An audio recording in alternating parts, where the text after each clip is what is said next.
Olá, sejam muito bem-vindos ao nosso canal Jesus no Leme, ao nosso quadro Entrevista a Bordo. E hoje nós vamos entrevistar o expositor, evangelizador espírita Júlio César. Ele está aqui conosco para falar um pouquinho sobre adoção à luz da doutrina espírita. Nós pensamos em chamar Júlio porque eu e Júlio, nós temos 3 filhos, um biológico, 2 filhos adotivos. Então, por ter essa convivência, essa experiência, a gente chamou o Júlio, então, para falar um pouquinho para a gente. Ele está estreando agora no nosso canal como participante, evangelizador também. E a gente queria saber, tudo bom, Júlio? Oi, boa noite a todos do canal Jesus no Leme.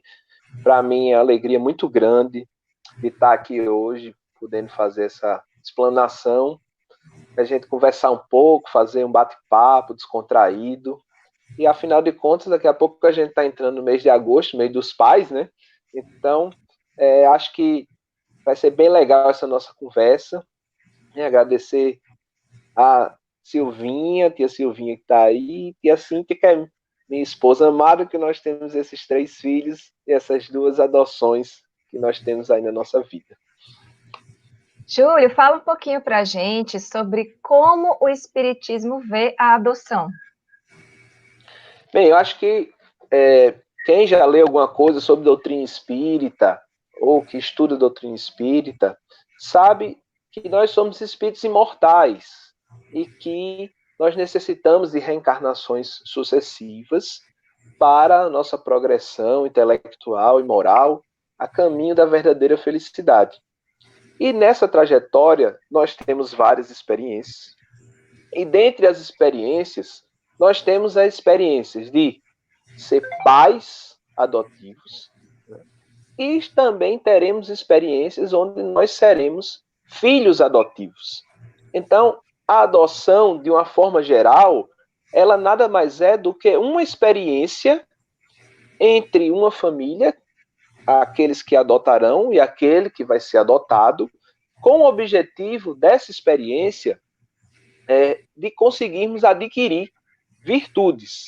Isso seria de uma forma geral. Agora, de uma forma específica, os espíritos que passam pela provação, né, pela experiência de serem adotados, são espíritos que necessitam, por vezes, dessa experiência para que possam progredir através da valorização da família, através da necessidade de algumas dificuldades na sua experiência da infância, mesmo que sejam adotados como bebês ou recém-nascidos, porque faz parte da experiência, como diz o benfeitor Emmanuel, deles saberem sobre a adoção que ele foi adotado.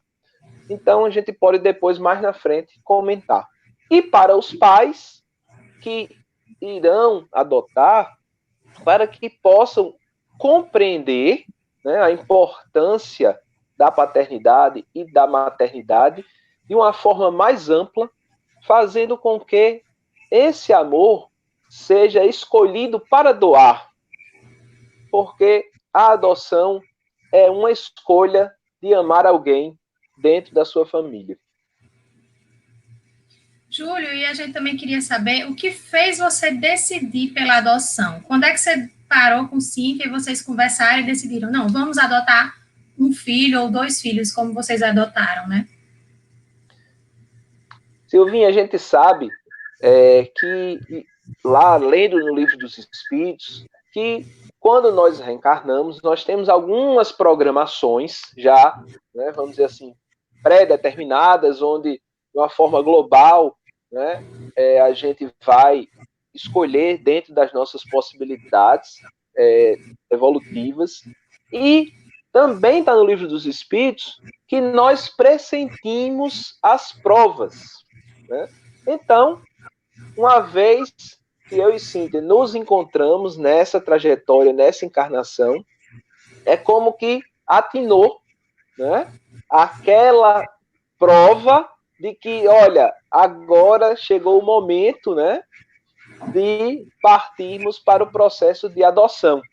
Então, a gente sabe que quando a gente necessita também, que é uma das explicações da doutrina espírita, de passar pelo processo de adoção, às vezes é uma necessidade decorrente das nossas derrocadas, das nossas quedas relacionadas à paternidade, à maternidade, em outras encarnações, algumas obras subsidiárias, psicografadas principalmente por Raul Teixeira, por Joana de Ângeles, Divaldo, vai mostrar também necessidade desses pais que serão os pais adotivos, de passarem por essa prova para que também valorizem, né, os filhos, às vezes decorrentes de muitas quedas, abortos sucessivos, às vezes até maus tratos, a gente nunca sabe, né, na realidade, na encarnação, graças a Deus pelo esquecimento do passado, o que nós fizemos, né, no verão passado das encarnações com os nossos ditos filhos. Júlio, fala um pouquinho para a gente sobre qual é o maior desafio, na sua opinião, dentro da adoção. Eu acho que tem vários desafios, você sabe disso. Eu acho que o maior desafio que a gente tem atualmente é o desafio terreno. O que eu quero dizer o desafio terreno? A questão da burocracia do processo adotivo, né? São questões humanas, materiais, jurídicas, né, que fazem com que, às vezes, o processo de adoção se demore tanto. Se bem que, atualmente, as leis estão sendo modernizadas, né, e esse processo talvez vá culminar cada vez mais, ocorrendo de uma forma mais rápida. Porque aquele que já se presta a adotar, por si só, ele está disposto a enfrentar todas as barreiras possíveis e imagináveis para chegar àquele filho tão desejado na sua casa. Então, existem as necessidades pertinentes, né, ao processo judicial, que são fundamentais, né? Queria deixar bem claro aqui que nós não estamos deixando como se tivesse que seguir, não seguir as regras jurídicas, elas devem ser seguidas, né? Isso é importante, porque às vezes muitas pessoas, isso a gente viu no curso de adoção, né? O juiz da vara da infância nos falando, né, daquelas pessoas que, vamos dizer, pegam as crianças, ficam guardando em casa, não seguem as regras, né, os rituais jurídicos que são importantíssimos, né? Mas a gente sabe que isso pode melhorar para que o processo de adoção seja um pouco mais rápido, né? E depois que isso passa, talvez por poucos dias você se depara, né, com aquele seu filho que é dito adotivo, mas depois vira filho do mesmo jeito como biológico e a rotina segue como qualquer outra família cotidiana. Só lembrando também que a gente viu de perto isso acontecer, né? Quanto mais você escolhe detalhes, caracteres físicos, mais você dificulta a chegada desse filho. E que também essa burocracia ela existe como uma forma de proteção para a criança, né? Que essa fila de adoção ela existe porque na verdade, não é para os pais somente encontrarem uma criança, mas é para a criança encontrar uma família. Porque o que acontecia quando não tinha esse tipo de lei? Muitas crianças eram devolvidas, mais de uma vez, como a gente pôde ver no curso de adoção, a história contada pelo juiz de uma criança que foi devolvida 3 vezes, por 3 famílias, e a criança entrou e pediu para conversar com o juiz, e falou para ele, por favor, arruma uma família para mim. Então, assim, tem os dois lados que a gente precisa estar muito ciente disso, né?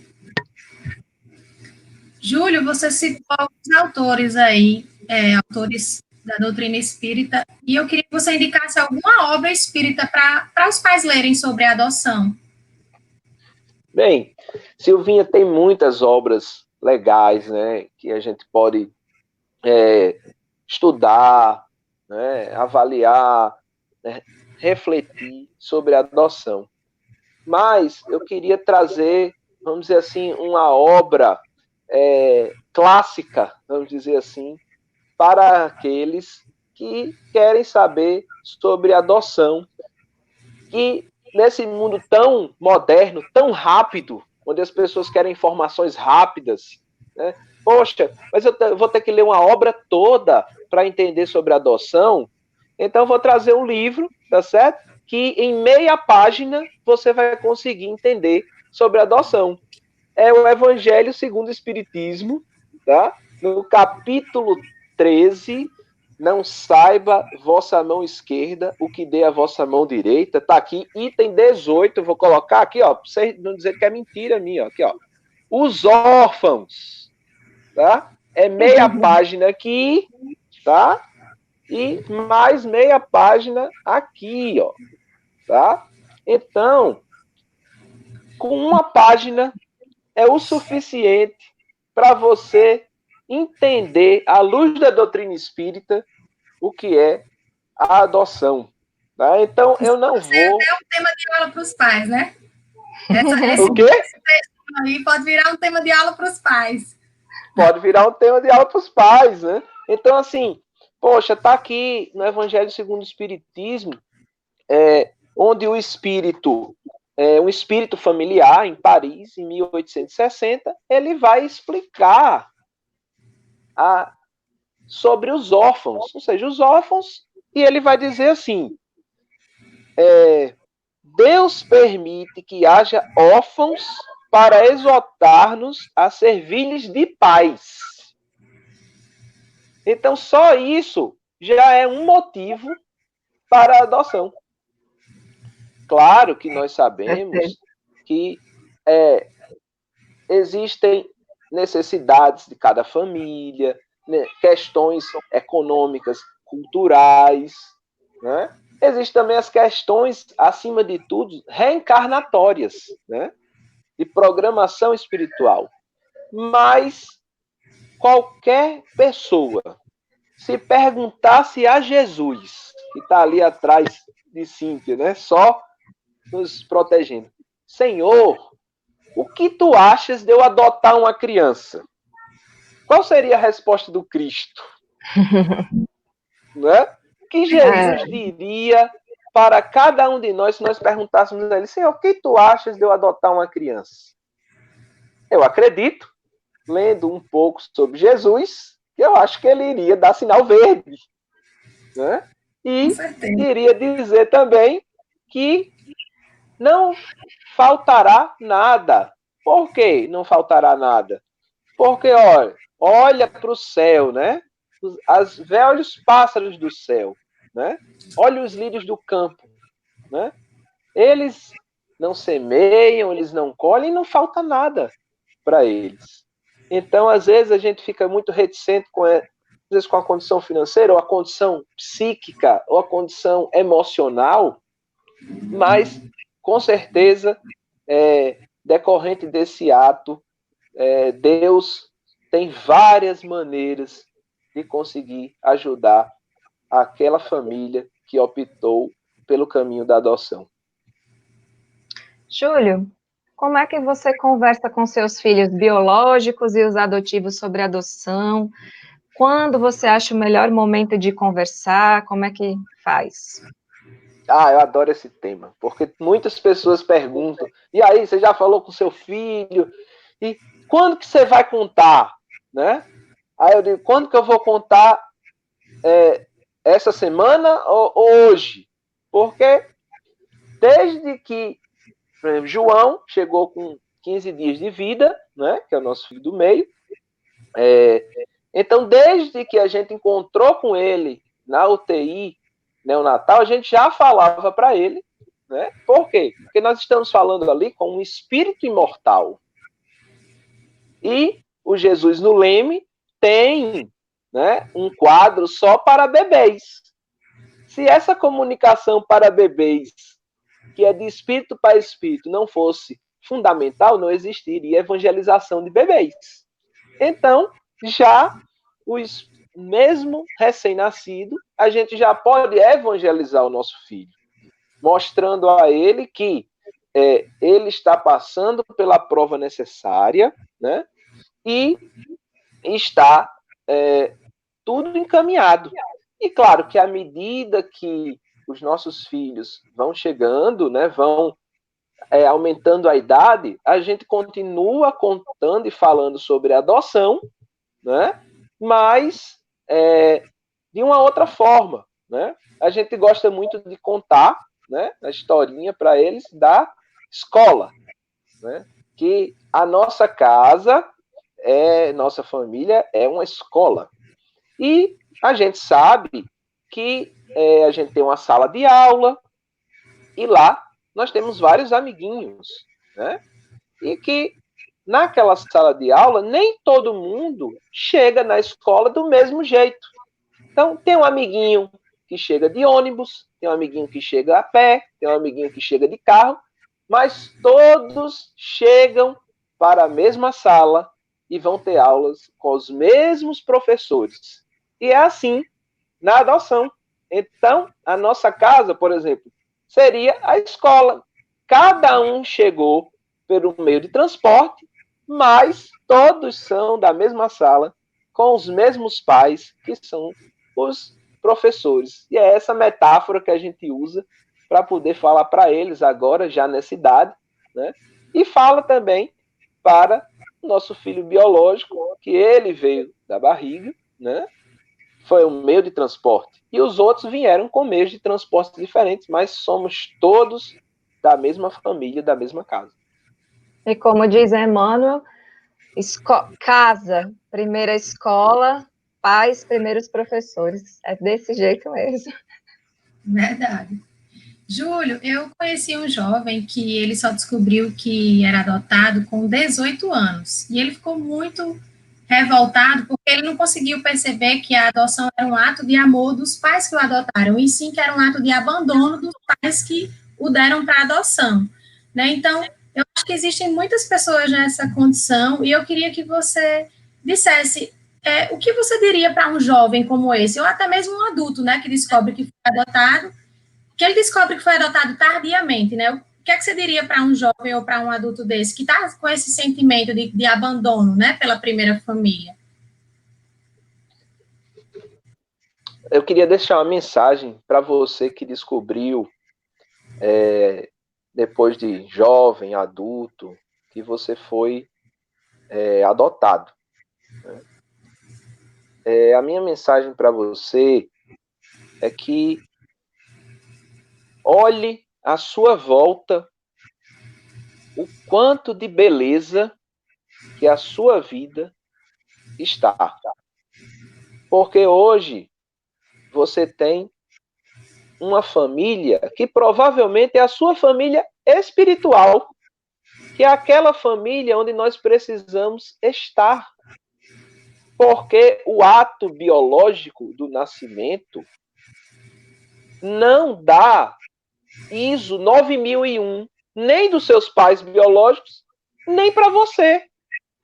Então, não é porque houve pelo ventre da mãe biológica e a mãe que te cuidou e te criou, um ISO 9000 de qualidade. Então, quem disse que ia ser pior ou melhor? Não tem como saber. Tem primeiro a permissão de Deus. A gente precisa olhar em volta o quanto de amor, de cuidado que você recebeu dessas pessoas para que hoje você estivesse nessa situação onde você tem o que comer, o que vestir, onde dormir, tem um teto, tem uma família que te ama. Porque existe também aqui, no Evangelho segundo o Espiritismo, um item super importante, que é o capítulo Honrai vosso pai e vossa mãe, intitulado Ingratidão dos Filhos. Ser ingrato com os pais, por mais que eles tenham tido esse deslize, não por querer, mas às vezes o medo, a cultura, dependendo da época, as críticas, a insegurança, Porque talvez se hoje esteja mais fácil e mais, vamos dizer assim, na boca do povo a adoção, não era muito fácil há 10, 15, 20, 30 anos atrás. Era um ato talvez muito maior e mais sublime de amor por tantos preconceitos sofridos. Então, honre, meu querido, minha querida, seu pai e sua mãe. Agradeça por ter um pai e uma mãe, porque a questão biológica ela é inferior à questão espiritual. A doutrina espírita, essa doutrina consoladora e libertadora, porque te liberta das amarras da carne. E aí você começa a entender que esses pais foram, às vezes, teus pais biológicos em outra encarnação. E, aliás, em outra não, às vezes umas 10. E só nessa é que não foi biológico. Então, esse jogo tá 10-1. Quem tá ganhando? Vocês. Porque agora vão para uma experiência nova de resgate, de amor, e com certeza, no final, tudo será a felicidade dos espíritos vitoriosos. E também, Júlio, esse jovem teria que ser grato também à mãe biológica, porque permitiu que ele nascesse, poderia ter interrompido a gravidez. Então, só isso é presente, ela deu a vida, né? Então, só isso aí, mesmo que ela não tenha feito mais nada, só tê-lo permitido nascer já foi um presente, não é isso? É o que eu digo aqui, né? Sempre converso com Cíntia, né? Que no dia que João ou Isabel quiser conhecer os seus pais biológicos, né? Primeira coisa, né? Que eu vou dizer para eles, olha, primeira coisa que você chegar, você vai agradecer por ter te dado a oportunidade de nascer. Verdade. Aí depois você pergunta as outras coisas que você quiser saber. Mas a primeira coisa que você vai fazer é agradecer. Agradecer porque te permitiu nascer. Aceitou. A gente sabe, né? E isso já foi talvez até tema aí nas lives e nos programas de Jesus no Leme, né? Sobre a reencarnação de Segismundo, que está lá no Missionários da Luz. Então, Segismundo estava com dificuldade de reencarnar porque o pai não estava querendo aceitar, né? Mas, depois de muita conversa, muita evangelização dos benfeitores, né? Olha, o pai biológico, né? Aceitou, né? Aceitou com a mãe receber Segismundo como filho, né? Então, a gente deve agradecer àquele que, por segundos que seja, se amaram para que ocorresse a fecundação e a reencarnação. Com certeza. O papo está muito bom, mas eu vou fazer uma perguntinha última para a gente terminar. O que você diria a um pai ou uma mãe que estivesse em dúvida sobre a adoção? São tantas coisas que a gente tem para dizer, né? Mas, assim, o que eu diria é: ame. Você não vai se arrepender de amar. Porque o ato de adoção é uma escolha, né? Antigamente, até que botavam as crianças nas portas, né? Das casas, né? E mesmo assim você poderia... Deixa eu pedir para você repetir a sua primeira frase, porque saiu baixo o volume, quase não deu para entender. Eu diria para os pais que estão em dúvida em adotar que amem, porque escolher receber um espírito imortal que não lhe é desconhecido, tá? Está aqui escrito nesse item, os órfãos. Às vezes é um espírito caro, é um espírito credor que por vezes até já nos adotou em outras encarnações. É impossível essa possibilidade? Não, não é impossível. E outra, nada melhor do que você ser ativo no amor. Então você está escolhendo amar. Divaldo, né, que adotou mais de 500 crianças, fala muito isso. Olha, para os filhos, né? Eu escolhi te amar, né? Então, o filho pode ser ingrato, o filho pode não te amar, não tem nenhum problema isso acontecer. Por quê? Porque feliz é aquele que ama. Claro que é muito bom quando a gente também é amado, mas do ponto de vista espiritual e de felicidade espiritual, aquele que aprende a amar, e o ato de adoção é uma oportunidade ímpar para isso, né? Só traz a felicidade para quem ama. Júlio, muito obrigada pelas suas palavras. Eu aprendo muito com vocês dois, né? Não só com você, mas com Cíntia também. E vocês são exemplos vivos do amor ao próximo em todos os sentidos. Obrigada por estar aqui conosco, por se juntar ao nosso barco, né? Sua chegada foi muito feliz aqui para a gente só vai ganhar com a sua presença. Obrigada por tudo. Eu queria agradecer demais, Silvinha. Beijo no seu coração, obrigado pelo convite da entrevista, né? Meu amor, vamos continuar nesse leme, né? Com os nossos filhos, que agora é tudo igual, né? Não tem mais adotivo, é tudo uma coisa só, né? É tudo uma coisa só. Não faz diferença nenhuma. E para mim é uma alegria muito grande participar do Jesus no Leme, poder contribuir para Jesus através dessa ferramenta que ele nos proporcionou e que nós possamos atingir, né? Primeiro, o nosso coração nos renovando com os ensinamentos de Jesus e do Evangelho, para que nós possamos nos transformar em pessoas melhores através dessas oportunidades do canal e que a gente também possa levar um pouquinho da doutrina espírita e do Evangelho em cada família, em cada lar, em cada criança, em cada jovem, em cada adulto. Obrigado demais. A gente que agradece. Muito obrigada pela participação. Muito obrigada pela sua entrada no nosso canal. Jesus no Leme está muito feliz. Ficamos por aqui. Se você gostou do nosso vídeo, se inscreva no nosso canal, ative o sininho, compartilhe com seus amigos e um beijo para vocês. Até a próxima entrevista a bordo. Fiquem com Deus. Tchau, pessoal. Beijo. Até a próxima. Tchau.